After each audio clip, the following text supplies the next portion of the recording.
Bismillahirrahmanirrahim.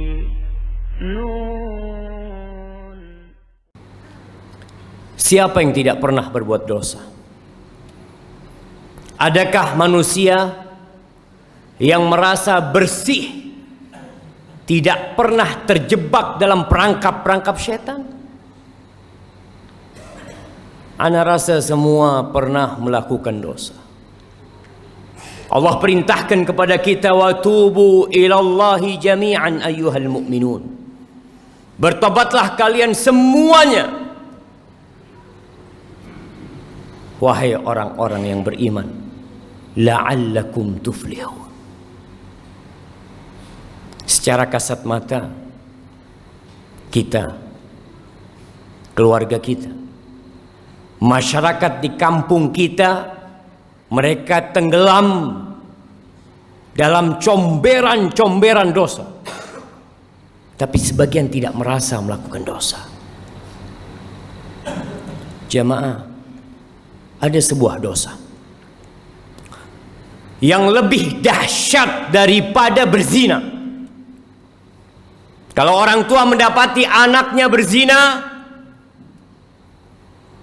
maka ana yakin dia akan melakukan tindakan yang sangat keras sekali.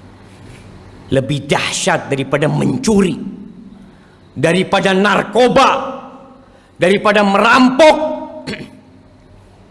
Tapi banyak di antara kita merasa itu suatu hal yang remeh. Dosa apa? Dosa meninggalkan sholat. Cukup sebagai bukti besarnya dosa orang yang meninggalkan sholat, keislaman orang itu diperselisihkan oleh para ulama. Seorang menculik muslim mungkin, minum khamr mungkin, tapi muslim gak sholat diperselisihkan keislamannya. Bahkan sebagian ulama berpendapat dia sudah kafir, berhak dibunuh sebagai bentuk hukuman atas kemurtadan dia. Rasulullah sallallahu alaihi wasallam, beliau mengatakan, al-ahdul ladzi bainana wa bainahum as-salah faman tarakaha faqad kafar. Yang membedakan kita sama mereka tuh, sama orang kafir itu salat. Maka siapa meninggalkan salat, dia telah kafir. Wallahi jamaah, tugas orang tua hari ini hari Jumat, ada di mana anaknya? Kemana mereka? Apakah sudah orang tua mendidik anaknya untuk mendirikan sholat? Allah Jalla Jalaluh mengatakan, wa'mur ahlaka bis salati wastabir 'alaiha. Suruh keluargamu sholat, suruh istrimu, anakmu sholat, dan sabar ketika engkau menyuruh mereka sholat. Penghuni neraka ketika ditanya, masalakakum fi saqar, apa yang menyebabkan kalian berada di neraka Sakor? Apa jawab mereka? Lam naku minal musallin. Kita bukan termasuk orang-orang yang mendirikan sholat. Sholat ini rukun Islam yang kedua, tiangnya agama, diwajibkan dengan cara yang sangat spesial. Allah mewajibkan sholat kepada kita tidak melalui Jibril kemudian disampaikan kepada Nabi Muhammad SAW.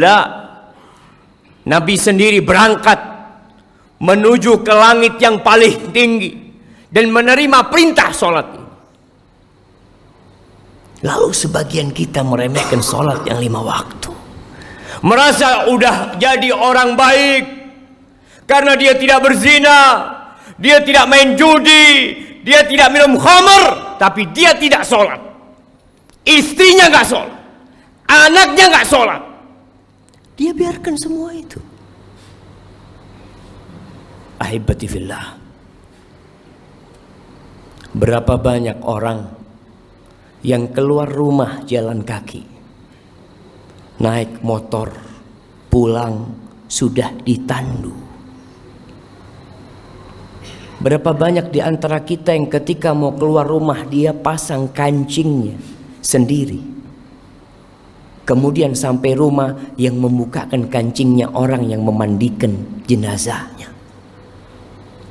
Sampai kapan kita akan melakukan kemaksiatan ini?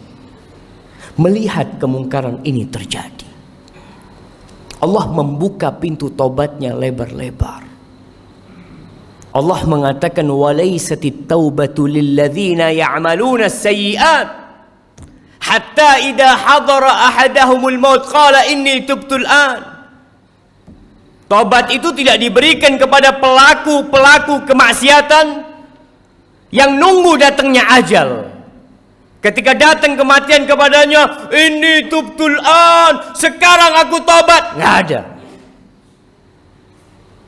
Wallahi jamaah, kita hanya punya kesempatan satu kali dalam kehidupan ini. Ketika ajal tiba, engkau hanya bisa menangis, menyesal, berteriak, karena mendapatkan siksaan yang pedih dari Allah Jalla Jalaluhu. Lihat kewajiban sholat ini. Orang dalam kondisi sakit tetap wajib sholat. Bagaimana dia tidak bisa berwudu? Tayamum. Dia nggak bisa tayamum, ditayamumi. Bagaimana kondisi tubuhnya penuh dengan najis? Bersihkan. Karena ada orang-orang ketika sakit masuk rumah sakit, sepekan, 2 pekan, sebulan tidak sholat. Keluarganya tidak mempedulikan sholatnya dia. Keluar, sebagian mengatakan nanti kalau saya sembuh saya akan sholat. Siapa yang menjamin engkau keluar dari rumah sakit sembuh? Berapa banyak orang yang keluar dari rumah sakit bangkai. Bila menurut pendapat ulama yang mengatakan kafir dalam mazhab Hambali, ketika mati nggak perlu disolatin. Hidup nggak mau sholat. Masa kita suruh nyolatin dia ketika dia mati? Jangan dikuburkan di kuburan orang-orang Islam. Bikin jurang buat dia. Nggak main-main jemaah. Maka siapa yang pernah meninggalkan sholat, segera tobat.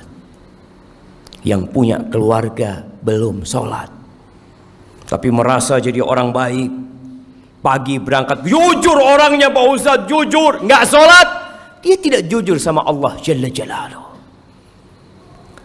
Ahibati fillah, Rasulullah Sallallahu Alaihi Wasallam yang dijamin masuk surga, beliau itu dalam sehari berapa rakaat sholat?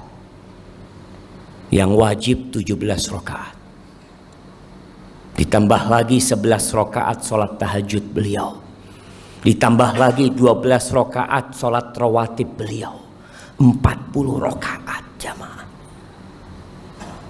Lalu kita yang banyak dosa meremehkan urusan sholat ini. Pelajari yang sudah sholat, apakah sholat dia sudah benar apa belum? Jangan sampai kita capek lelah sholat, akhirnya tidak diterima. Kata Rasul sallallahu alaihi wasallam, "Innar rajula la yusalli salata sittina sana." Ada orang yang salat selama 60 tahun dia salat. Walam tuqbal lahu shalah. Satu pun salatnya enggak ada yang diterima. Yutimmu ruku'ahu wa la yutimmu sujudahu. Yutimmu sujudahu wa la yutimmu ruku'ahu. Salatnya asal-asalan.